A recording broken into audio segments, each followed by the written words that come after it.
Sa pork barrel ng mga mababatas, nauugnay rin ang mga NGO umano ni Napoles sa hiwalay na Malampaya funds na galing sa kita ng Malampaya Gas Project sa Palawan. Ilang lugar doon ang nangangailangan pa man din ng pondo para sa mga kalsada, kuryente at tulong medikal. Saksi si JP Soriano. Taon-taon, bilyon-bilyong pisong royalties ang natatanggap ng gobyerno mula sa Malampaya Deepwater Gas to Power Project. Binuo ito ng Department of Energy, Shell, Chevron at Philippine National Oil Company para mapakinabangan ang mahigit 3 trillion cubic feet ng natural gas, 85 million barrels ng condensate at 20 to 40 million barrels ng langis na nakaimbak sa Malampaya gas field sa Northern Palawan. Batay sa kasunduan, sa gobyerno mapupunta ang 60% na kita sa Malampaya at ang 40% paghahatian ng Shell, Chevron at PNOC.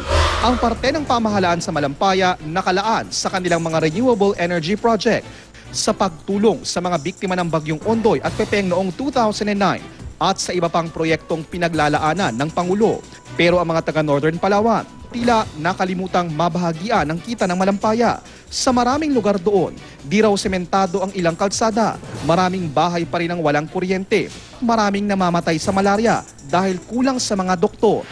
Ang mas nakalulungkot, nasa 900 million peso Malampaya Fund daw ang naibulsa rin ng umano'y pork barrel mastermind na si Janet Lim Napoles. Ayon kay Merlina Suñas, presidente ng isa sa mga NGO ni Napoles, nag-imbento umano ang JLN Corporation ni Napoles ng communication documents na may mga peking letterhead at pirma para palabasing galing sa opisina ng mga alkalde.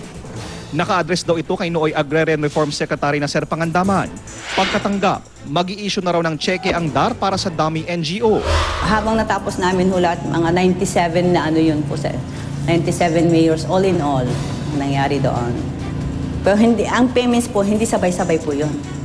Nangyari po is 3 batch of payments yan. Pagka-deposit ng peking NGO sa cheque, diretso na raw ang pera sa opisina o account ng JLN at kalaunan sa bulsa umano ni Napoles. Kapag nakuha na ng JLN ang pera, babayaran na raw nila ang komisyon ng mga kasabwat sa DAR. Pagkatapos ng 2 hanggang 3 buwan, ihahanda na umano ni Suñas ang liquidation papers kahit wala naman talagang proyekto at inimbento lang din ang mga benepisyaryo. Gumugulong na ang investigasyon dito ng NBI. Kanina, dumulog sa ahensya si San Miguel, Bulacan Mayor Eric Yongson at iginiit na pineke raw ang pirma niya para palabasing tumanggap siya ng pondo mula sa Malampaya. Dagdag pa niya, noong 2007, marami ng umano'y peking NGO ang nag-alok sa kanya ng 50-50 na hatian kapalit ng kanyang pirma. Ang mga offer, syempre, hindi naman ganun kadali. Talagang pangalan natin masisira.